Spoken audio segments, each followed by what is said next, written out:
ప్రార్థన చేసుకుందాం. రెండు చేతుల పైకెత్తి ఈ మధ్యాహ్న సమయంలో దేవుని వాక్యం ద్వారా పరిశుద్ధ ఆత్మదేవుడు మనతో మాట్లాడు. రెండు చేతుల పైకెత్తి ఒకసారి నాతో మాట్లాడండి ప్రభు, నాతో మాట్లాడండి అంటే గట్టిగా చెప్తాం, నాతో మాట్లాడండి. ఈ సమయంలో ప్రార్థనలు నడిపిస్తారు మన మధ్యన అబ్రహాం గారు, పాస్టర్ గారు ఉన్నారు. వారు ప్రార్థన చేసి అందరూ అలాగే ప్రార్థిస్తుండగా నాతో మాట్లాడుతూ ప్రభు అని ఎత్తబడిపోతున్నట్టు వాక్యం కొరకు దైవజనులు ప్రార్థన చేస్తాం. సర్వ కృపానిధమైన తండ్రి, సర్వోన్నతుడా, సర్వశక్తి కలిగిన దేవా, అద్వితీయ సత్యదేవా, అగోచర సత్యదేవమా, ఆలోచనకర్త, నిత్యుడగు తండ్రి, సమాధానాధిపతి, మీకు స్తోత్రములు నాయన. మీ దాసుల ద్వారా ఏర్పాటు చేసినటువంటి ఈ 3 దినాల ఉపవాస కూడికను ప్రభువా జయకరంగా జరిగిస్తున్నందుకు స్తోత్రాలు చెల్లిస్తున్నాం. వాతావరణం అనుకూలపరుస్తున్నందుకు, పరిచినందుకు మీకు స్తోత్రములు చెల్లిస్తున్నాం. ఇదిగో ఈ ఉదయకాల సమయము, 2వ దినము ఉదయకాల సమయంలో ఈ మొదటి సెక్షన్ ప్రారంభమవుతుండగా మీ సహాయం వచ్చాయి. మీ దాసులు బాబురావు గారు మా మధ్యకు వచ్చిన్నారు ప్రభా. నీ దాసునితో మాట్లాడు, మాతో మాట్లాడు ప్రభా. నువ్వు మాట్లాడే దేవుడివి, మహిమ కలిగిన దేవుడివి. మనుషుడు రొట్టె వలన మాత్రము కాదు కానీ దేవుని మాట ద్వారా జీవించగలడు అని లేఖనం ద్వారా సెలవిచ్చారు. అటు లేఖనము నెరవేర్చబడినట్లుగా మీ దాసునితో మాట్లాడండి, మీ దాసునితో మాట్లాడండి ప్రభా. మాతో మాట్లాడండి నాయన, మాట్లాడే దేవా. ఈ ఉదయకాల సమయంలో మీ దాసునితో మాతో మాట్లాడు ప్రభా. కార్యాది నుంచి కార్యాంతం వరకు మీరే అధ్యక్షత వహించి సమస్త మహిమ, ఘనత, ప్రభావములు మీరు మాత్రమే పొందుకోమని నజరేయుడైన యేసుక్రీస్తు పరిశుద్ధ నామములో ప్రార్థన చేసి వేడుకొని పొంది ఉన్నాము మా పరమ తండ్రి. హల్లెలూయా. అందరూ గట్టిగా చప్పలు కొడుతూ స్తోత్రం చెప్పండి. కూర్చుందాం అందరూ కూడా. ఈ సమయంలో కాకినాడ పట్టణంలోని ఇప్పుడు అంతకుముందు ఇప్పుడు ల్యాబ్ లేని టైంలో ఎంతోమందికి ఈ మధ్యన మాకు పరిచయం అయిన తర్వాత కూడా మరి చాలామందిని అక్కడికి హాస్పిటల్ అడ్మిట్ చేయాలని డాక్టర్లు చెప్పినప్పుడు సార్ బాబు గారి దగ్గర పంపిస్తే వారి మాన్యువల్ ద్వారా, వారి సిస్టమేటిక్ ద్వారా డెంగీ ఫీవర్లు కూడా హాస్పిటల్లో జాయిన్ చేయకుండా వారు ట్రీట్మెంట్ ఇచ్చి పంపించారు. మరి ఇలాంటి వారు మనకు ఉండడం చాలా ఆశీర్వాదకరం, ఉపయోగకరం. మరి ఒక పక్కన ల్యాబ్ను మెయింటైన్ చేస్తూ దేవుని పరిచర్యలో ఎవరు పిలిచినా ఎక్కడికైనా వెళ్ళి దేవుని వాక్యాన్ని అందించాలని ఒక తపన కలిగినటువంటి వాక్యం అందించడమే కాదు, సంఘాలను హెచ్చరిస్తూ ఈనాడు సంఘాలకి కావాల్సినటువంటి హెచ్చరిక పుత్రులు వీరు. వారికి సమయాన్ని ఇస్తుండగా మీరు అందరూ గొర్రెపూడి చప్పట్లు కొట్టి ప్రభువుని మహిమపరుస్తూ వారికి సమయాన్ని ఇద్దాం.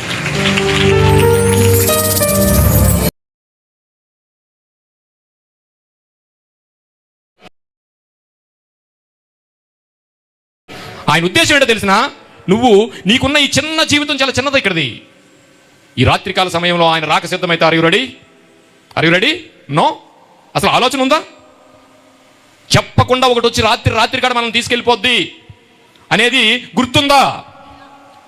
లేదు, చెప్పకుండా ఆయన వస్తాడు, ఆయన వచ్చేటప్పటికి నీవు సిద్ధపడి ఉండాలి, సమాధానంతో ఉండాలి. అలా సమాధానం లేకపోతే నువ్వు ఎత్తబడవు అనేది గుర్తుందా? నో. దేవునికి ఎంత బాగా తెలుసండి నువ్వు అలా లేవని. అందుకనే ఆ అద్భుతమైన పదాన్ని, ఆ పదమైన డెప్త్ అయిన పదాన్ని ఏం చేశాడు తెలిసిన, నీ భార్యతో నువ్వు గొడవ పడ్డావా, నీ సంఘంలో గొడవ పడ్డావా, సూర్యోదయానికి లోపు నువ్వు సమాధాన పడిపో. అవసరమైతే నువ్వు సమాధాన పడిపో. ఎందుకంటే నువ్వు సమాధాన పడకుండా నువ్వు పడుకున్నావు అనుకో, ఆ రాత్రికాల ఆయన రాకడ సిద్ధమైతే ఎన్ని పరవణాలు వండుకున్నా, ఎన్ని సభలకు వెళ్ళినా, ఎన్ని చేసినా ఆ రాత్రి నువ్వు సమాధానం నీకు రాత్రి లేకపోతే ఆ రాత్రి నువ్వు ఎత్తబడవు. దేవునికి మహిమ కలుగును గాక. అదటండి ఆయన భయం. ఎందుకు గాయం చేస్తున్నాడట? నువ్వు ఆయనకి తక్కకుండా పోతావేమో అని. ఆయన ప్రేమ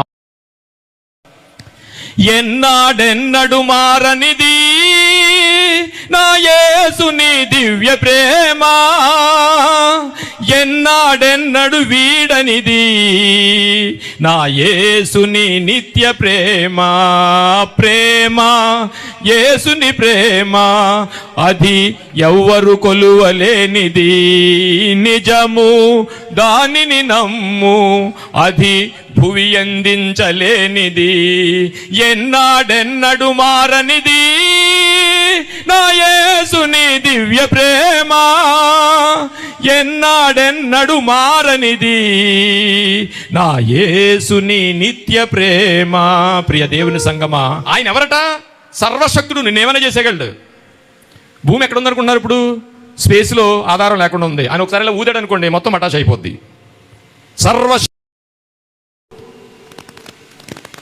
ఎంత సర్వశక్తుడు అంటే అనంత జ్ఞాని. భూత వర్తమాన భవిష్యత్ కాలాలని ఒకేసారి ఆయన చేతిలో చూడగలడు. దేవునికి మహిమ కలుగును గాక. నిన్నెందుకు పుట్టించాడో తెలుసు, నిన్నెందుకు పంపించాడో తెలుసు, నువ్వేం చేస్తావో తెలుసు, నువ్వెక్కడికి వెళ్తావో తెలుసు. కానీ ఈ మధ్యలో నిన్నేం చేస్తాడంటే, నీవు చెప్పిన పని చేయడానికి ఇదిగో ఈ మాన్యుల్ రాసిచ్చాడు మనకి. ఈ మాన్యుల్ నీకుంది. ఈ మాన్యుల్ చూసుకోకుండా నువ్వేం చేస్తున్నావంటే ఆచారంగా, యాత్రికంగా నీ క్రైస్తవాన్ని గడిపేస్తున్నావేమో. అందుకని నేను బాధ ఏంటంటే, ఎక్కడైతే ఆయన నుంచి జారిపోతావేమో అని చాలా సునాయాసంగా గడిపేస్తుందంట క్రైస్తవ జీవితం. నీడవలే తమ దినములన్నీ వ్యర్థముగా గడుపుకున్న మనుషుల బ్రతుకునందు ఏది వారికి క్షేమకరమైనదో ఎవరికి తెలుస్తుంది చెప్పండి? ఏమండి, వస్తున్నారు వెళ్తున్నారు, కానీ ఎంత ఇబ్బంది ఉందని తెలుసా? ఏ నిమిషాన్ని మనకు కబళిస్తుందో తెలుసా? కానీ దేవుడికి తెలుసు. అందుకని నీకేం చేస్తున్నాడంటే గాయాలు చేస్తున్నాడు. దేవునికి మహిమ కలుగును గాక. మనమేం చేస్తామంటే, అయ్యా నేను రోజు ప్రార్థన చేసుకుంటున్నాను, ఆకుండా చర్చికి వెళ్తున్నాడు, ఇన్ని చేస్తున్నాను, నాకెందుకు పెట్టావయ్యా? మా పక్కింటోడు పెట్టక, ఆడు చర్చికి వెళ్ళడు కదా, నేను చర్చికి వస్తున్నాను కదా, కానుకేస్తున్నాను కదా, నాకు పెట్టడం ఆడికి పెట్టడం మానేసి నాకు పెట్టేవేంటి? నువ్వే కావాలి, ఆడికి నువ్వే కావాలి. ఎందుకంటే ఏమండి, మీకు 2 పిల్లలు ఉన్నారనుకోండి, ఒకడు సూపర్ అల్లరి, నిజంగా ఇంట్లో అలాగే ఉంటారు ఇప్పుడు. ఒకడు అల్లరి చేస్తే ఒకడు అల్లరి చేయడు, మరి ఎందుకో తెలియదు. కానీ అంటే ఇంట్లో నీకు 2 పిల్లలు ఉంటే, ఒకడు అల్లరి చేస్తుంటే ఒకడు అల్లరి చేయకుండా ఉంటే వెంటనే మనం ఏమంటామండి? అల్లరి చేస్తే ఎరా ఆడికి ఎలాగో బుద్ధి లేదు, నీకేమైంది అని అడుగుతామా? అదే అడుగుతున్నాడు ఇక్కడ. ఎవరో అన్యుడు, ఎవరో తెలియదు, దేవుడు తెలియదు, ఏదో చేస్తున్నాడు, నువ్వెలా కంపేర్ చేసుకుంటావు? నీకు మాన్యుల్ ఉందిగా. నీ ఇంట్లో ఎలక్ట్రానిక్ వస్తువు పోతే అది బాగు చేసుకోవడానికి ఆ వ్యక్తికి తెలియదు. నీకేమొచ్చినా బాగు చేసుకోవడానికి నీకు మాన్యుల్ ఉంది కదా, జీవ గ్రంథాన్ని ఇచ్చాడు కదా నువ్వు జీవించడానికి. అందుకని దేవుడు నీ మీద ఏం చేస్తాడంటే, మన దినాలన్నీ అంట నీడలా గడిచిపోతున్నాయంటండి, నీడలా గడిచిపోతున్నాయంట. ఎంతో కాలం నుంచి వస్తున్నాయి. ఏమన్నా అర్థమైందా? దేవుడు ఉద్దేశం ఏంటో మనకు అర్థమైందా? కానీ వెంటనే మనం ఏం చేస్తామంటే, నాకు పెట్టేవేడు ప్రభు అని పంచాయతీలో పెట్టేస్తాం. వెంటనే దేవుడు పంచాయతీలో పెట్టేస్తామండి.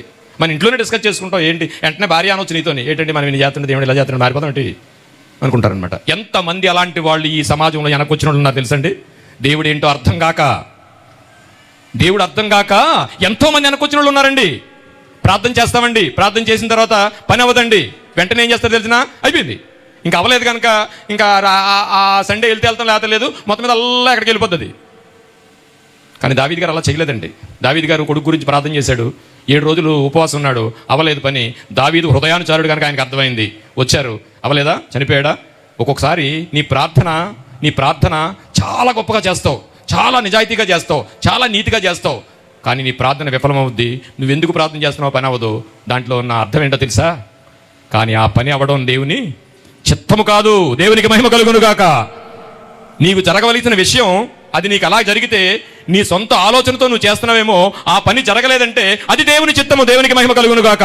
ఎప్పుడు కూడా నీ ప్రార్థన విఫలమైనప్పుడు మళ్ళా ప్రార్థన చేయి, అయ్యా ఇది ఎందుకు తీసావంటే ఎంతకంటే నా గొప్పదాన్ని నువ్వు ఇస్తావు, దట్స్ ఆల్. దేవుడు అంటున్నాడు, ఎందుకు మీ గాయాలు చేస్తానంటే, నీడవలే మీ దినాలన్నీ గడిచిపోతున్నాయి, గడుపుకొని మనుషులు బ్రతుకునందు ఏది వారికి క్షేమకరమో తెలియట్లేదట, వస్తున్నారు వెళుతున్నారట. అందుకని దేవుడు అప్పుడప్పుడు మనకి ఏం చేస్తున్నాడట? గాయాలు చేస్తున్నాడంట. గాయం వచ్చినప్పుడు ఎంత ఎలర్ట్గా ఉండాలి తెలుసండి? ఒక ఆపద వచ్చినప్పుడు ఎంత ఎలర్ట్గా ఉండాలి తెలుసండి? ఎన్నిసార్లు మనల్ని రక్షించలేదండి. కానీ అది మర్చిపోయి ప్రజెంట్ జరుగుతున్న కరెంట్ ఈవెంట్ని పట్టుకుని మనం ఏం చేస్తామంటే దేవుడి మీద అవిశ్వాసంలోకి వెళ్ళిపోతాం. ఇవాళ దేవుడు మన మీద ఉన్న ఉద్దేశం ఏంటో మనం తెలుసుకోవాలి. ఎందుకంటే అండి, ఎప్పుడో నిర్ణయించుకున్నాడండి మనల్ని, ఎప్పుడో నిర్ణయించుకున్నాడు. మీరు తర్వాత చదవగలిగితే ఎఫెసీయులకు రాసిన 1వ అధ్యాయము 4వ వచనంలో మీరు ఎట్లనగా తన ప్రియని యందు తాను ఉచితముగా మనకు అనుగ్రహించిన తన కృపామహిమకు కీర్తి కలిగినట్లు తన చిత్త ప్రకారము దయా సంకల్పము చెప్పున యేసుక్రీస్తు ద్వారా తన కుమారులుగా చేసుకున్నాడు. చూడండి, యేసుక్రీస్తు ద్వారా తన కుమారులుగా చేసినాడు. జగత్ పునాది వేయబడక ముందే నిన్ను మొత్తం సమస్తాన్ని నిర్ణయించుకున్న దేవుడు అండి. ఇక్కడ కూర్చున్న వాళ్ళు మామూలు అనుకుంటున్నారా మీరు? అవును సార్. ఎందుకంటే మోడీ వచ్చి కూర్చోలేడు, ఇంకోటి ఎవడో మినిస్టర్ వచ్చి కూర్చోలేడు. ఇక్కడ కూర్చున్న వాళ్ళు మామూలు వాళ్ళు కాదు ప్రియులారా. అనాది సంకల్పంతో ఏంటమ్మా? మనము ముందుగా మన కోసం నిర్ణయించుకున్నాడటండి. ఆయన కోసం మనల్ని నిర్ణయించుకున్నాడట. మనము తన ఎదుట పరిశుద్ధులుగాను నిర్దోషులుగాను ఉండవలెనని జగత్ పునాది వేయబడక ముందు ఉన్న ఆత్మవు నువ్వు ఇక్కడ ఉన్నావు. ఇవాళ పేరున దేవునికి మహిమ కలుగును కాక. It's not ordinary people. ఎవరినో మామూలు వాళ్ళు కాదండి. ఇక్కడ కూర్చున్నారంటేని అసలు ఇక్కడికి రావడమే మామూలు విషయం కాదండి. ఈ సన్నిధిలో కూర్చోడానికి మహామహులు రాలేరండి, తరం కాదు. వాళ్ళని బంధించేసింది. కానీ ఆ బంధకాల్లోంచి మనల్ని తీసుకొచ్చి ఈరోజు ఆయన తీసుకొచ్చాడండి. ఒకసారి నా బ్యాక్గ్రౌండ్ ఏంటో తెలుసా అంటాం మనం. అంటే ఏంటి? నా గత జీవితం ఏంటో తెలుసా అంటే, పూర్వం బాంబులు వేసేవాడు, చక్కగా తాగేవాడు, ఏమన్నా అంటాడు ఏమనుకుంటాను కొట్టేసేవాడు, ఇలాంటి బ్యాక్గ్రౌండ్ అనుకుంటారు. కాదండి, మన బ్యాక్గ్రౌండ్ ఏంటి తెలుసండి? నరకానికి పోవడానికి సిద్ధంగా ఉన్న మన బ్యాక్గ్రౌండ్. దేవునికి మహిమ కలుగును గాక. ఒకడు పాపము చేతను అపరాధముల చేతను చచ్చినవాడై ఉండగా ఆయన సిలువ వేసి మనకి ఏం తీసుకొచ్చాడు? కృపను తీసుకొచ్చాడు ప్రియులారా. అందుకే ఆయన ఏమంటాడంటే, యేసుప్రభు వారు మన కొరకు ఆయన వేలాడబడి రక్తము చిందించబడి మనకిచ్చిన ఈ కృపను బట్టి, మనకు వచ్చిన ఈ కృప మామూలు విషయం కాదు ప్రియులారా. అలాంటి సన్నిధిలో కూర్చున్నాం. ఏదో ఊరకనే వచ్చి కూర్చున్నారని మీరు అనుకుంటున్నారేమో. కాదండి, ఆయన కృప లేనిదే ఈ సన్నిధిలో ఎవరు అడుగు పెట్టలేడు ప్రియులారా, అడుగు పెట్టలేడు. ప్రసంగి గ్రంథము 7వ అధ్యాయము 14వ వచనం. సుఖదినమునందు సుఖముగా ఉండుము. దేవుడు ఏమంటున్నాడంటే, నాయనా మీకు గాయాలు పెట్టేస్తాననుకుంటున్నారు కదా, మీరు గాయాలు పెడతాననుకుంటున్నారంట. నువ్వంటే నాకు చాలా ఇష్టం, ఎందుకంటే జగత్ పునాది వేయబడక ముందే నేను నిర్ణయించుకున్నాను నీకు ఎందుకు గాయాలు పెడతాను నేను. అరే నువ్వు డబ్బులు అడుగుతున్నావు కదా, నువ్వు ఎందుకు డబ్బులు అడుగుతున్నావు నాకు తెలుసు. నువ్వు సిగరెట్లు తాగేస్తున్నావురా, మొన్న చూశాను రా, నువ్వు మన మీ ఫ్రెండ్స్తో మందు కొడుతున్నావురా, అందుకనే నీకు డబ్బులు ఇవ్వట్లేదురా. నువ్వు సుఖంగా ఉంటే నాకు చాలా ఇష్టం నాన్న, కానీ నీ సుఖాలు సుడిగుండంలోకి తీసుకెళ్ళిపోతుంది నాన్న అని మన పిల్లలు అంటాం కదా, అంటావా? ఈయనదే అంటున్నాడు, సుఖదినమునందు సుఖముగా ఉండు, ఆపద్దినమందు యోచించు. ఎప్పుడైతే ఆపద వచ్చిందో ఏం చేయాలట? ఆలోచించాలట. సుఖదినమునందు సుఖముగా ఉండు, ఆపద్దినమందు యోచించుము. తాము చనిపోయిన తర్వాత ఇది తెలియదట మనకి. మనం ఏమండి ఏమనుకోవద్దు, అసలు చచ్చిపోతామని మనకు గుర్తుంటుందా? ఒక్కొక్కడు 200 సంవత్సరాలకి రోడ్ వేసేసుకుంటుంటాడు. చచ్చిపోతామని మర్చిపోయి అన్నీ గుర్తుంటాయండి మనిషికి. ఎప్పుడు చచ్చిపోతామో తెలియదు, అది గుర్తుండదు. దేవునికి మహిమ కలుగును గాక. I'm right? అన్నీ గుర్తుంటాయి, ఎల్ఐసీలు అవి ఇవి మొత్తం సమస్తం గుర్తుంటాయి. కానీ డిఫరెంట్గా కూడా వచ్చేది ఉంది, అది మరణం. ఆ మరణాన్ని మర్చిపోయి బతుకుతాడు మనిషి. గుర్తుంటుంది అది ఒకటే, కానీ ఏది రాకపోయినా అది వస్తుంది. చూడండి ఎంత లాజిక్, సింపుల్ కదా. కానీ అది దేవునికి తెలుసు, నువ్వు ఎప్పుడు పోతావు దేవునికి తెలుసు. అందుకని నీకు ఏదో ఒకటి పెడతా ఉంటాడు, ఎందుకంటే ఆయన గుర్తు చేసుకోవడానికి. నువ్వు చాలా నిజాయితీ పరుడు, లంచం ఇవ్వవు, కానీ నీ కొడుకు 34 మార్కులు వచ్చాయి, ₹1,00,000 ఇస్తే తాచేస్తాను అంటున్నాడు. చాలా నిజాయితీగా పెరిగి ఇప్పుడు వరకునే పోయినా పర్లేదు, నేను తప్పించుకున్నా పర్లేదు, నా కొడుకుని బ్రతికించండి అంటావు కదా. అలాంటి ఆలోచనతోనే దేవుని బ్రతుకుతున్నాడు. నువ్వు ఆయనకి కావాలి, అపవాదికి ఏమో కావాలి. ఇద్దరు పోటీ పడుతున్నారు నీ గురించి. దేవుడు నిన్ను రక్షించుకోవడానికి ఏం చేస్తున్నాడంటే, ఇంకొకటి చిన్న విషయం చెప్తాను ప్రియులారా. మనలో ఉన్నది దేవుని ఆత్మ. ఓకే, దేవుని ఆత్మ. ఈ ఆత్మ ఎప్పుడు కూడా మంచి పని చేయాలనే చేస్తుంది. మీకు చాలా సింపుల్గా తెలుస్తుంది. ఒక మంచి పని చేసి ఒక చెడ్డ పని చేసేటప్పుడు చెయ్యకూడదనే ఆలోచన లేకుండా ఉంటుంది చెప్పండి, ఉంటుందా? ఒక పాపం చేస్తున్నప్పుడు, ఒక చెడ్డ పని చేస్తున్నప్పుడు ఖచ్చితంగా మీకు ఏముంటుందంటే, చెయ్యద్దాలే, వద్దులే, మానేద్దాం, ఎందుకులే అనిపిస్తుంది. కానీ పక్క నుంచి చేసే అంటది. దేవుడు ఎప్పుడు కూడా ఈ మాన్యుల్ నీకు ఇచ్చేసాడు కాబట్టి ఏం చేయకూడదో చెప్పేశాడు. కూడా ఉండి చెయ్యికి నాయనానికి ఆలరట్టు లాగడానికి కపట్దారు.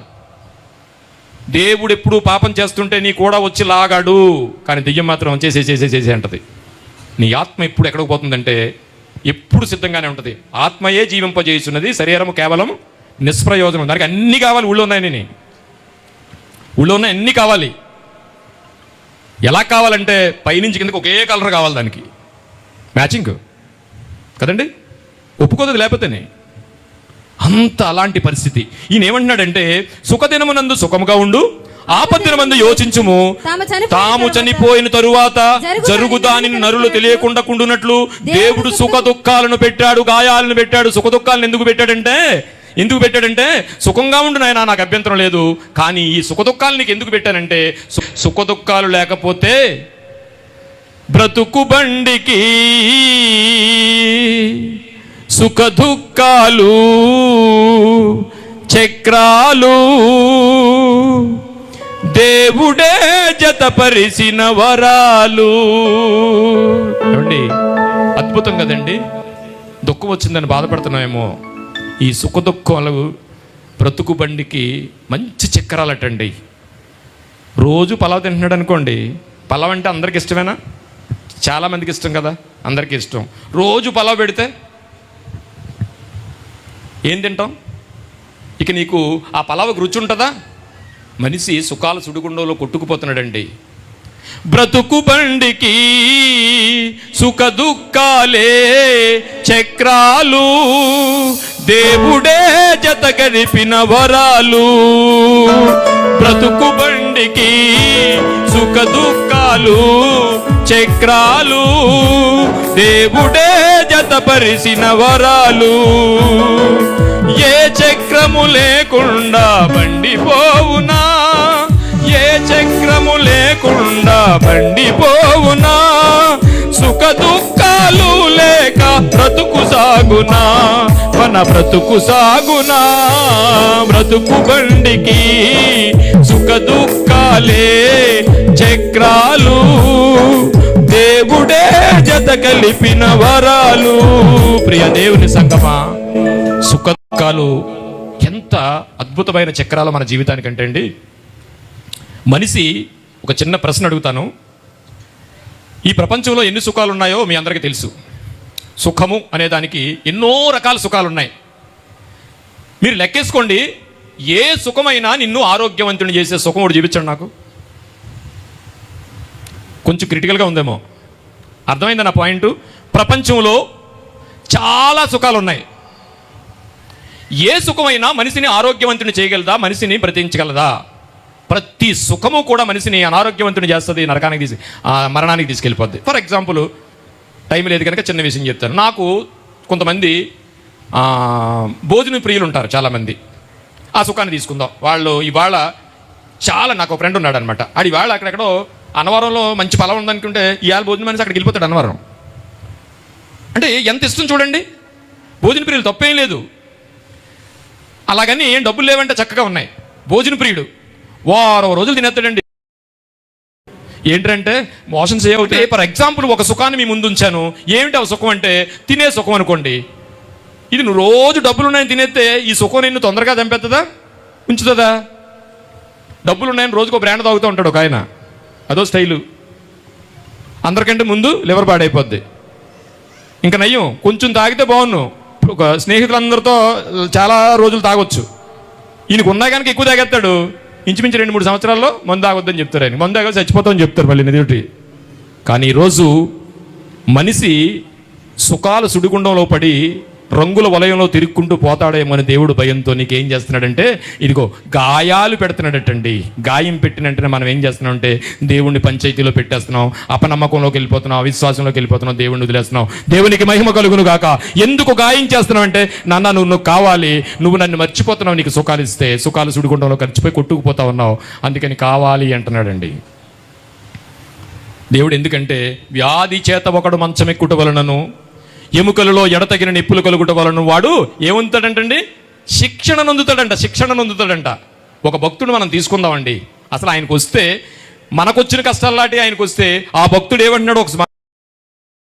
అందుకనే పేతురు గారు మాట్లాడుతూ, ఈ ప్రియులారా, మిమ్మల్ని శోధించుటకు మీకు కలుగుచున్న అగ్ని వంటి మహాశ్రమలను గూర్చి మీకు ఏదో ఒక వింత సంభవించినట్లు ఆశ్చర్యపడకుడి.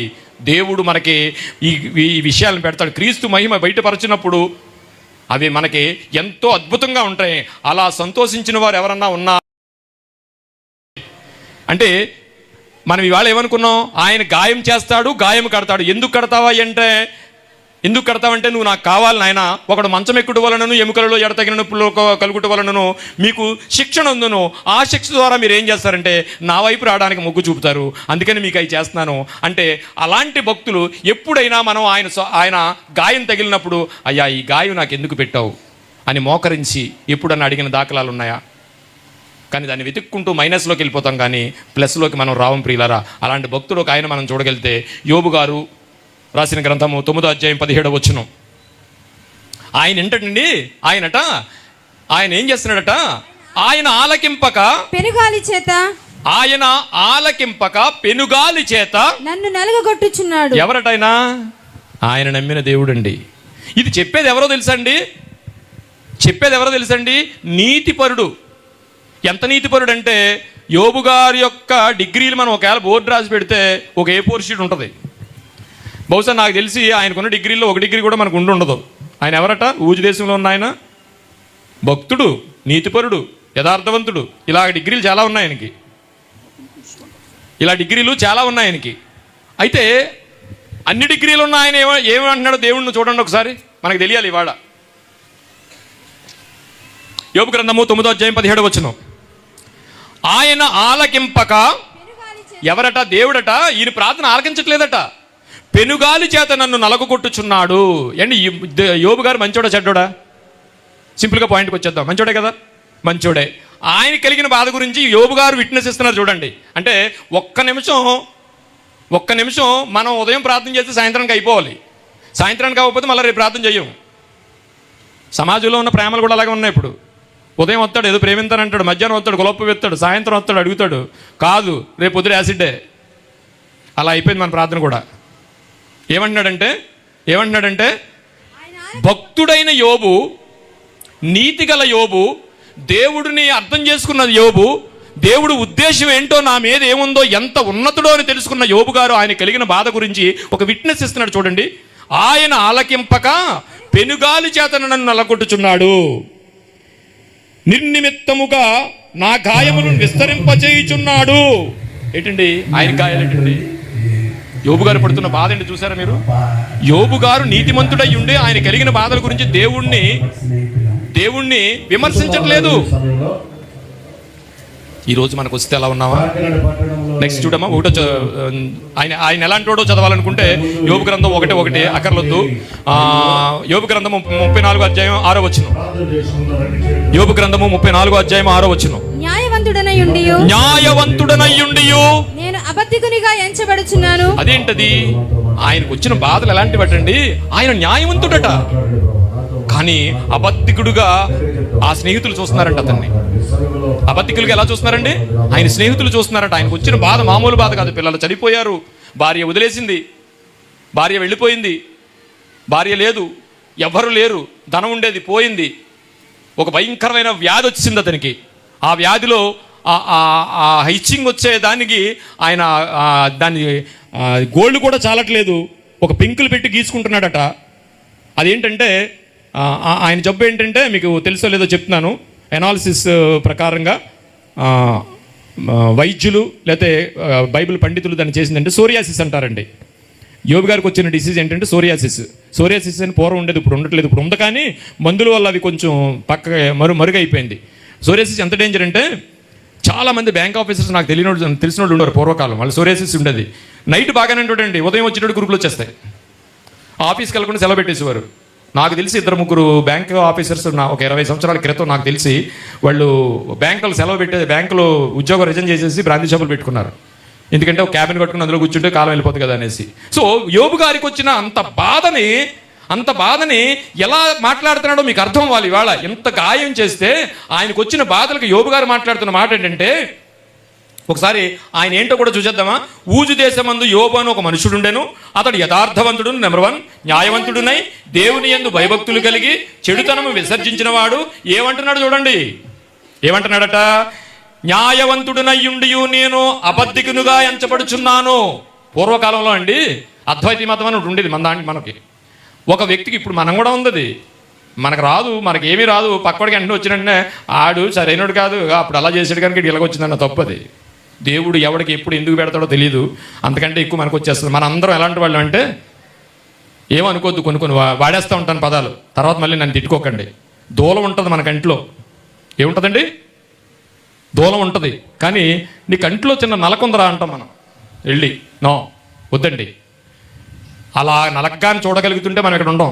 దేవుడు అలా మారిపోయాడు అనుకోండి, మనకులాగా లేపేస్తాడా?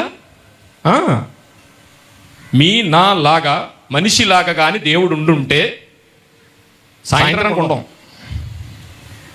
దేవుడు ఎవరో పూర్తిగా తెలిస్తే ఈ భూమి మీద ఉన్న దేని గురించి నువ్వు ప్రార్థన చెయ్యవు. ఎందుకంటే లెక్కకు మించి ఉంటాయి మన పాపాలు.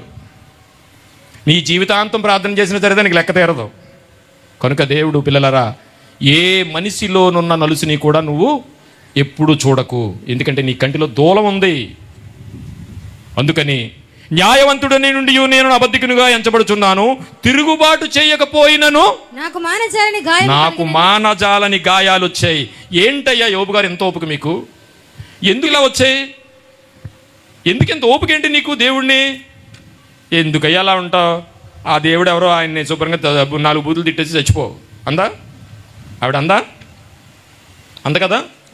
అక్కడ కూడా ఆయన దేవుని యొక్క ఆజ్ఞ మారలేదు. ఇక్కడ ఇందులో ఉన్నది ఏంటంటే తిరుగుబాటు చేయకపోయినను నాకు మానజాలని గాయము కలిగిన అంటే, తిరుగుబాటు చేయకపోయినంటే తిరుగుబాటు అంటే అర్థం ఏంటండి? ఒరే నువ్వు వెళ్ళి అది తీసుకురా అన్నాడు, ఆడికి వినబడద్దు కానీ యాక్ట్ చేస్తాడు వినబడినట్టు. అది తిరుగుబాటేనా? చెప్పిన మాట వినకపోవడమే తిరుగుబాటు, ఆజ్ఞ అతిక్రమమే పాపం. ఈ రెండింటికి పెద్ద తేడా ఏం లేదండి. అయితే చిన్నతోటి పెద్దతోటి అంతే. ఎప్పుడునట యోబు గారు తిరుగుబాటు చేయలేదంట, అంటే దేవునికి ఎదురు తిరగలేదట, వాక్యానుసారంగా బ్రతుకుతున్నాడట. ఒకవేళ యోబుతో మనం పోల్చుకుంటే ఎక్కడన్నా తూగుతామా? ఓ రోజు తక్కిడి పెట్టుకోండి, ఉదయాన్నే లేచి సాయంత్రానికి మీ తక్కిడి చూసుకోండి, ఏముంటాయి? దేవుడు దెయ్యం అని 2 పెట్టుకోండి, దెయ్యం కింద ఉంటుంది, దేవుడు పైకి వచ్చేస్తాడు. దేవుడు ఉండడు. దేవుళ్ళో ఉన్నామని అనుకున్నాం, నుంచున్నామని అనుకున్నాం, పడిపోయి ఉన్నాం. సో మా జాగ్రత్త. దేవుడు ఏంటో మనకు అర్థం కాలేదు. ఇవాళ దేవుడి యొక్క ఉద్దేశం ఏంటో మనకు అర్థం కావాలి. యోబు గారు చెప్తున్నారు, నేను ఎంత నీతివంతుడైనా సరే నాకు గాయాలు వచ్చాయి. ఎందుకో తెలిసిన, ఆయన నాకేదో ఒక శుభకార్యం చేయబోతున్నాడు. నాకు ఇంత గాయాలు తగిలి ఇంత నీతివంతుడైనా నాకు ఇది వచ్చిందంటే ఆయన ఏదో చేయబోతున్నాడు. ఆ విశ్వాసం నీకుందా? యోబు గారికి ఉంది. యోబు అంటున్నాడు, తిరుగుబాటు చేయకపోయినంటే అర్థం ఏంటంటే వాక్యానుసారంగా బ్రతకట్లేదు, మనం వాక్యానుసారంగా బ్రతుకుతున్నాను, అయినా సరే నాకు ఏమొచ్చేట అండి? భక్తులు గాయాలు చేయడానికి దుష్టుల గురించి మనం ఆలోచిస్తే ప్రియులారా, ఏమండి దేవుడికి ఏమన్నా అసూయ ఉందా మన మీద? మంచోళ్ళని చెడ్డోళ్ళని ఏమన్నా అసూయ ఉందా అని మనం ఒకవేళ ఆ యాంగిల్లో మనం ఆలోచిస్తే, దేవుడు మన మీద మనకు చేస్తున్న గాయాల గురించి ఆయన ఉద్దేశాన్ని ఆలోచిస్తే, యెహెజ్కేలు గ్రంథము 18వ అధ్యాయము 23వ వచనం, దేవుడు మరో విధంగా నీతో పరిచయం చేసుకుంటున్నాడు. ఏంటంటే, నేనేంటో తెలుసా నాయన? దుష్టుల మరణము నొందుట చేత, దుష్టుల మరణము నొందుట చేత నాకు ఏ మాత్రమైనా. ఏమండి, చాలా మందిని చచ్చిపోతా ఉంటారు.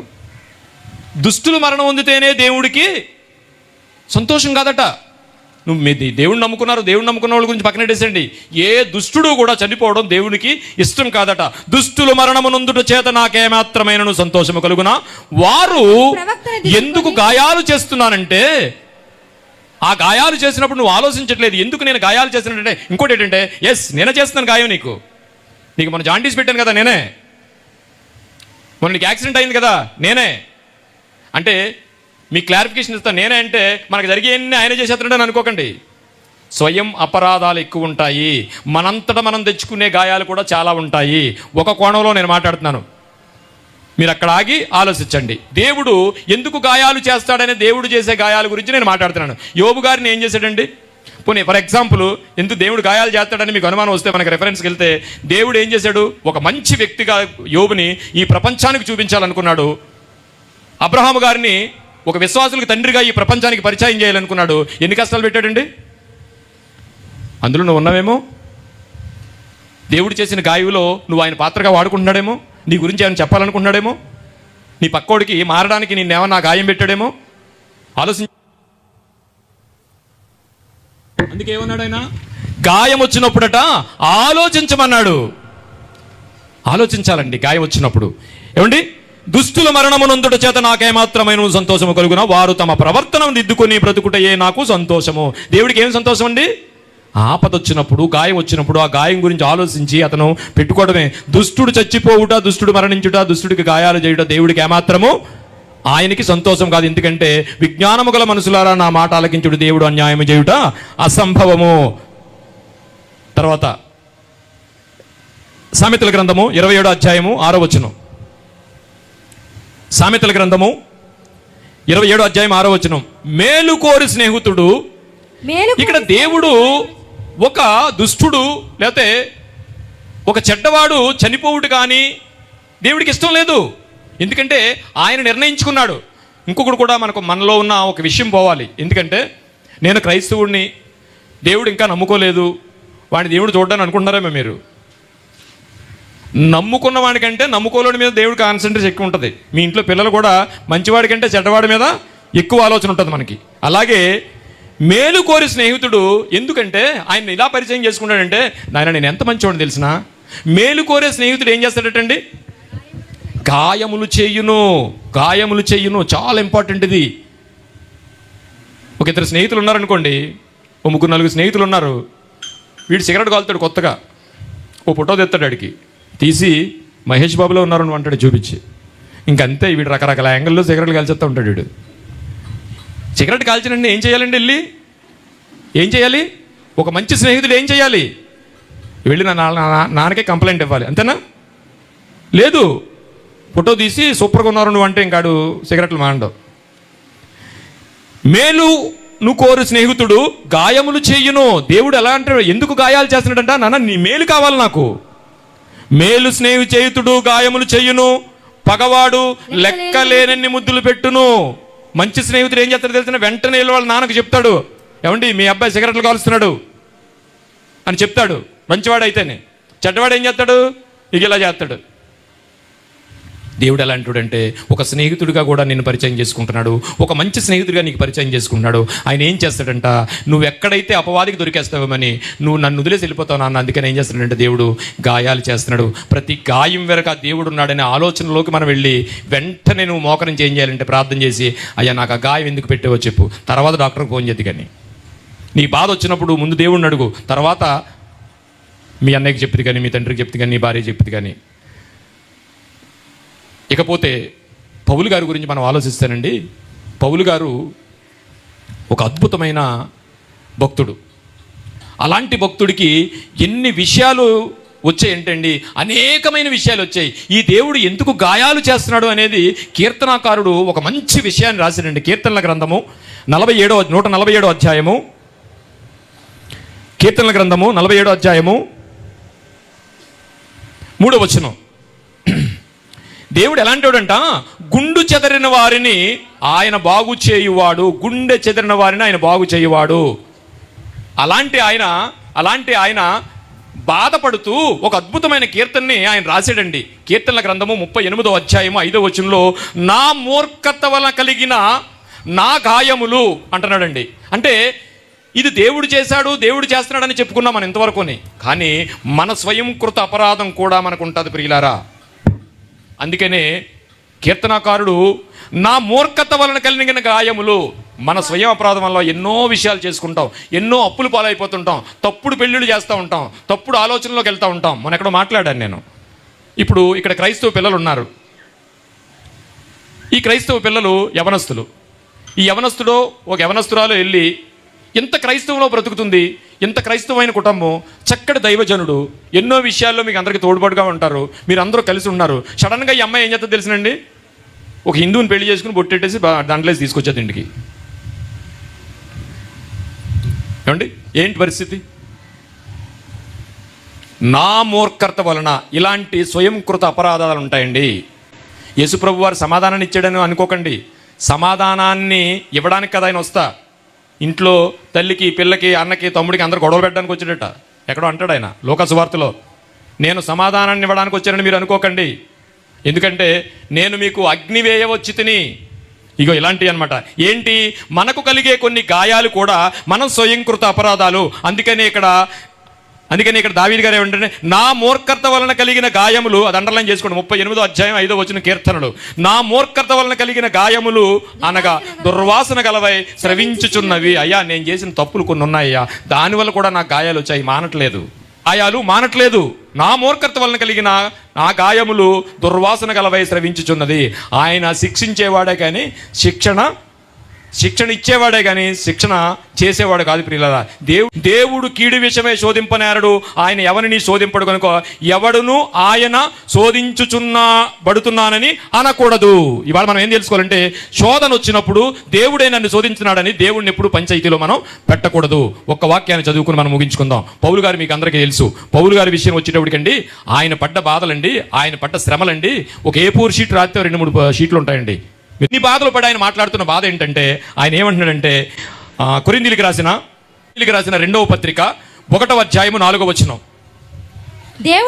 దేవుడు మమ్మును ఏ ఆదరణతో ఆదరించుచున్నాడో, దేవుడట ఈ గాయాలన్నీ మనకి ఎందుకు పెడుతున్నాడు, ఎందుకు ఇంత ఇబ్బందులు పెడుతున్నాడు అంటే, ఏ ఆదరణతో ఆదరించుచున్నాడో, ఎందుకట ఎట్టి శ్రమలలో ఉన్న వారినైనను ఏంటండి, ఈ అనుభవాన్ని, ఈ అనుభవ జ్ఞానాన్ని, ఈ బాధల్ని, ఈ శ్రమల్ని, ఇవన్నీ నీకు ఎందుకు పెడుతున్నాడని తెలిసిన, పౌలు గారికి ఎందుకు పెట్టాడు తెలిసిన, పౌలు గారు రాసిన పత్రికల్లో ఆయన పడ్డ కష్టాలు ఎందుకు రాశారంటే, ఇదిగో సంఘానికి ఆయన తెలియజేస్తున్నాడు. ఎందుకంటే అనుభవ జ్ఞానం వచ్చింది కాబట్టి.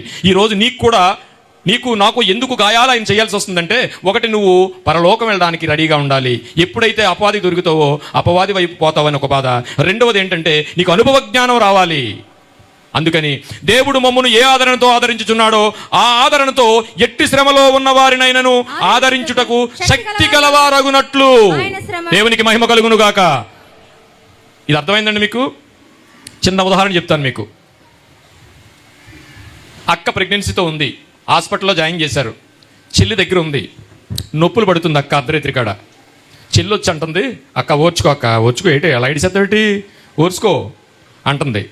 అప్పుడు ఆవిడ ఎలా చూస్తుంది తెలుసండి చెల్లొంక? నా పాయింట్ అర్థమైంది మీకు? ఇలా చూస్తుంది. ఎందుకంటే నీకేం తెలుసే, నీకేం తెలుసు, నీకు పిల్లల గంటం తెలిసినా, నీకు పెళ్ళి అవ్వలేదు పిల్లల గంటం తెలిసినా అని ఒక డిఫరెంట్ లుక్ వేస్తుంది కదా.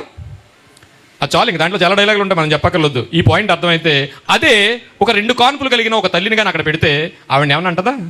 ఓర్చుకో అమ్మా ఓర్చుకో, అలాగే ఉంటుంది, కొంచెం ఓర్చుకో, వెంటనే వచ్చేస్తుంది. ఏముంటుంది ఇది, నేను 4 అన్నాను బలేదనివే అన్నది అనుకోండి, ఎలా ఉంటుంది? ప్రియ దేవుని సంగమా, ఈ రోజు నీకు నీకు నీకు నీకు గాయాలు ఎందుకు చేస్తున్నా తెలిసిన, అనుభవ జ్ఞానం రావడానికి. నువ్వెంతో మందికి ఆయన గురించి చెప్పాలి. ఆయన నీ మీద ఉన్న ఉద్దేశం ఏంటంటే, నీకు అనుభవ జ్ఞానం రావాలి. దేవుడు ఏంటి ఉద్దేశం ఏంటో నీకు తెలియాలి. ఆ ఉద్దేశాన్ని సంఘానికి చెప్పాలి, ఆ ఉద్దేశానికి నీ పక్కింటోళ్ళకి చెప్పాలి, ఆ ఉద్దేశాన్ని అన్నిటికి బోధించాలి. అందుకని దేవుడు మమ్మల్ని ఏ ఆదరణతో ఆదరించుచున్నాడో ఆదరణతో ఎట్టి శ్రమలలో ఉన్న వారినైనను ఆదరించుటకు నిన్ను జ్ఞానవంతురాలను చేస్తున్నాడు. ఆ శ్రమ గురించి, అనుభవం గురించి తయారు చేస్తున్నాడు నిన్ను. చదవండి మళ్ళీ ఒకసారి వాక్యాన్ని. దేవుడు మమ్మను ఏ ఆదరణతో ఆదరిస్తున్నాడో ఆ ఆదరణతో ఎట్టి శ్రమలలో ఉన్న వారినైనను ఆదరించుటకు శక్తి గలవారు అగునట్లు మమ్మును ఆదరించుచున్నాడు. ఏమండి ఇప్పుడు అర్థమైందండి ఎందుకు చేస్తున్నాడు? ఏమండి ఎందుకు చేస్తున్నాడు అర్థమైందండి? నిన్ను ఒక శ్రమగా తయారు చేయాలనుకుంటున్నాడు.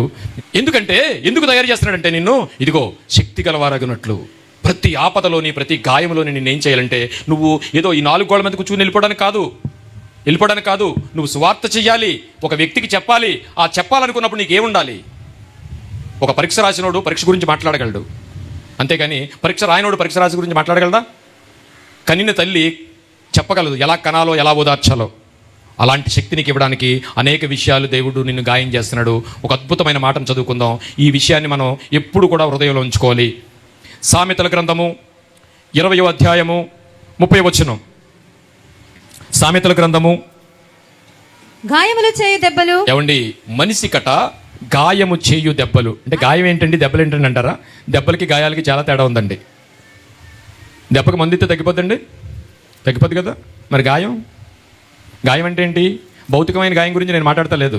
ఒక తల్లి, ఒక కూతురు, ఒక కొడుకు ఆ తండ్రిని గుండె మీద తన్ని వెళ్ళిపోతే ఆ గాయం మాందండి.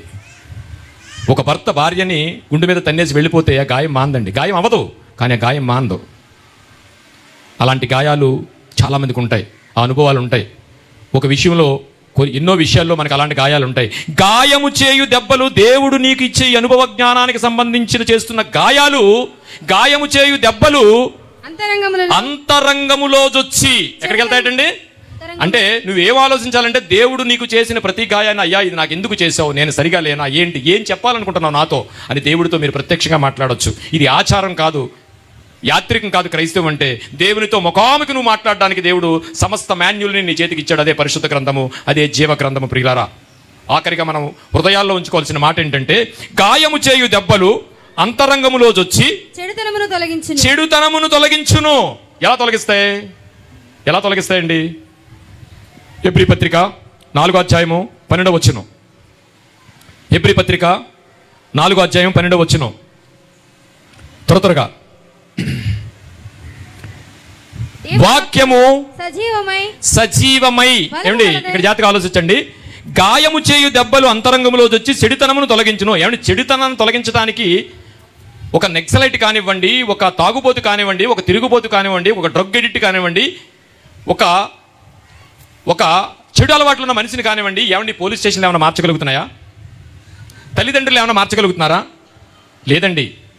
వాక్యము వాక్యము వాక్యము. ఏమండి, పూర్వం నేను నెక్సలైట్లా ఉండేవాడిని అండి, కానీ ఇప్పుడు దేవుడు మాట విన్న తర్వాత నేను మారిపోయానండి. దేవునికి మహిమ కలుగును గాక. ఏమండి, మా ఆయనండి ఏ రోజు కూడా తాకుండా వచ్చేవాడు కదండి, తాగేసి ఉండేవాడండి. ఇగో దేవుళ్ళకి వచ్చాడండి, తాగట్లేదండి. దేవునికి మహిమ కలుగును గాక. మా వాడండి ఎంత చెడిపోయాడండి, ఆఖరికండి ఇన్నాళ్ళకి దేవుళ్ళకి వచ్చాడండి. దేవునికి మహిమ కలుగును గాక. ఇలాంటి మాటలు విన్నాం కదా మనం. గాయము చేయు దెబ్బలు అనగా దేవుడు మనకు కలిగించే గాయాలు. ఆ దెబ్బలు, గాయము చేయు దెబ్బలు అంతరంగములో జొచ్చి. అంతరంగం అంటే మీరు స్కానింగ్ చేయించుకోవడానికి వెళ్ళండి, 800 ఉంటుందని వెళ్తారు మీరు స్కానింగ్కి. 1200 తీసుకున్నాడు డాక్టర్ స్కానింగ్ చేస్తానే ఉంటాడు, పచ్చి బూతులు తిడుతుంటారు మీరు అండి. వినపడుతుంది ఆయనకి? వినపడుతుందా? వినపడదు. అదే అంతరంగం అంటే. ఇది ఎవరికి తెలుసట? అంతరంగం ఎవరికి తెలుసట? అంతరేంద్రియాలను నిర్మించిన దేవుడికి అంతరంగాలు తెలుసు. ఆ అంతరంగాల్లోనికి వెళితేనే వాడికి ఏం కలుగుతుంది? మార్పు కలుగుతుంది. ఈ గాయము చేయు దెబ్బలు చెడుతనమును తొలగించును. ఎలా తొలగించాలంటే, వాక్యము సజీవమై. వాక్యం ఎలాంటండి? ఈ ప్రపంచంలో ఎక్స్పైరీ లేని డేట్ లేనిది అని చూపించగలరండి నాకు? ఈ ప్రపంచంలో ఏమండి దీనికి ఎక్స్పైరీ డేట్ లేదు, ఎన్నాళ్ళైనా ఇలాగ ఉంటుందని చూపించండి. అదేదన్నా ఉండదు. ఇంక దాని గురించి మనం ఆలోచించొద్దు. వాక్యం ఎలాడదట? వాక్యము సజీవమై బలము కలదై రెండంచుల గల ఎటువంటి ఖడ్గము కంటెను వాడిగా ఉండి ప్రాణాత్మలను, ప్రాణము ఆత్మ రెండు ఉంటాయండి మనకి, శరీరము ఈ మూడు కలిపితేనే మనిషి. ప్రాణాత్మలను, కీళ్లను, మూలుగును. ఏంటి మూలుగుల వరకు వెళ్ళారండి మన వాళ్ళు. బోన్ మేర కూడా స్కానింగ్ చేస్తున్నారు ఇప్పుడు. మూలుగుల వరకు వెళ్ళారు. బోన్స్ వచ్చాయి, ఎక్స్రే తీస్తే తెలుస్తుంది. మూలుగుల దగ్గరికి వెళ్తే స్కానింగ్ చేస్తే బోన్ మేర తీసే స్కానింగ్ కూడా తెలుస్తుంది. మూలుగులను విభజించినంత మట్టుకు వాక్యము దూరుచు. ఏమండి, హృదయము యొక్క ఎక్కడుందండి హృదయం? ఇక్కడ చూపిస్తారు కదా.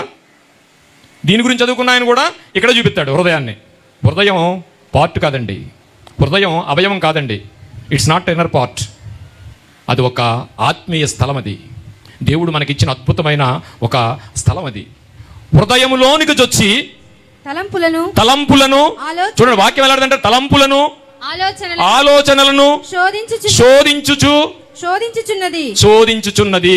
ఎందుకంటే హృదయము అన్నిటికంటే మోసకరమైందట. ఎన్నిటికంటే అంటే ఈ భూమి మీద ఉన్న ఫాల్స్ బిజినెస్లు అన్నిటికంటే వ్యాధి కలదట. ఆ వ్యాధికి మందేంటి? వాక్యము. దానికి సజీవమైంది, ఎక్స్పైరీ డేట్ లేదు. గాయము చేయు దెబ్బలు అంతరంగములో జొచ్చి చెడుతనమును తొలగించును. దేవునికి మహిమ కలుగును గాక. ఎందుకు గాయాలు చేస్తున్నావయ్యా నువ్వు అడిగితే, ఇదిగో నాన్న నువ్వు నాకు కావాలి, నువ్వు నా కుమారుడు, నువ్వు నన్ను ఎక్కడ తప్పేసుకుని వెళ్ళిపోతావో అందుకని ఆయన వాక్యాన్ని ఈ భూమి మీదకి పంపించాడు, జీవధారను మనకిచ్చాడు. అది మనందరం అన్వయించుకుందాం. దేవుడిని ఎప్పుడు ఎక్కడ కూడా ఏ విషయంలో పంచాయతీలోకి రావద్దు. ఆయన గుణగణాలు ఏంటో మనకు తెలియజేశాడు. ఆయన ఎందుకు గాయాలు చేస్తున్నాడో మనకు తెలియజేశాడు. ఈరోజు దేవుడి యొక్క ఉద్దేశం మనం ఏమేముందో మీకు అర్థమైందని అనుకుంటున్నాను. ప్రార్థన చేసుకుందాం. పరిశుద్ధుడా, ప్రేమగల తండ్రి, మహోన్నతుడా, మీకు స్తోత్రాలు నాయన. ఇక గతించిన కాలం అంతట్లో మీ కృపలో భద్రపరిచి ఇంతవరకు చక్కగా నడిపించారు నాయన. జరగబోయే ప్రతి అంశంలోనే మీరు తోడుగా ఉండండి. ముఖ్యంగా తండ్రి, ఈరోజు మాతో సూటిగా మాట్లాడారు. మేమేమో అనుకున్నాం, కానీ మీరు ఎంత ఉద్దేశం కలిగి మా మీద ఉన్నారో ఈరోజు మాతో సూటిగా మాట్లాడినందుకు మీకు కృతజ్ఞతాస్తుతులు చెల్లిస్తూ నాయన, విన్న వాక్యాన్ని ప్రతి బిడ్డ కూడా నాయన అలా ఉందో లేదో చూసి మరలా తెలుసుకుని నీ ఉద్దేశం ఏంటో తెలుసుకుని నాయన క్రైస్తవ జీవితాన్ని జీవించి నీ ఉన్న లోకానికి రావడానికి పిల్లలకి ఒక చక్కటి మార్గాన్ని ఈరోజు మాకు చూపించినందుకు కృతజ్ఞతాస్తుతులు చెల్లిస్తూ నాయన ఈ ఉదయకాల సమయంలో తండ్రి ఏ ఉద్దేశంతో పిల్లలు వచ్చారో నాకు తెలియదు, సమస్తాన్ని మీ చేతులకు అప్పగించుకుంటున్నాం. అలాగే ఇప్పటి వరకు జరిపించారు, ఇక నుంచి జరగబోయే ఈ రోజు రేపు సమస్తాన్ని మీ చేతులకు అప్పగించుకుంటూ ఈ చిన్న ప్రార్థన యేసు వారి ప్రశస్తమైన నామం. దేవుడు శిక్షిస్తాడా, శిక్షణనిస్తాడా? అగైన్ ప్లీజ్, దేవుడు శిక్షిస్తాడా, శిక్షణనిస్తాడా? శిక్షణనిస్తాడు. దేవుడు ఎప్పుడు శిక్షించడు. Thank you so much sir. చాలా మంచి వాక్యాన్ని దేవుడు ఈ మధ్యాహ్నం మనకు అనుగ్రహించారు కాబట్టి అందరూ కూడా చప్పట్లు కొట్టి మరి దేవుడు ఇచ్చినటువంటి ఆత్మీయ సేవకులను అభినందిద్దాం. దేవుడి నామానికి మహిమ కలుగును గాక.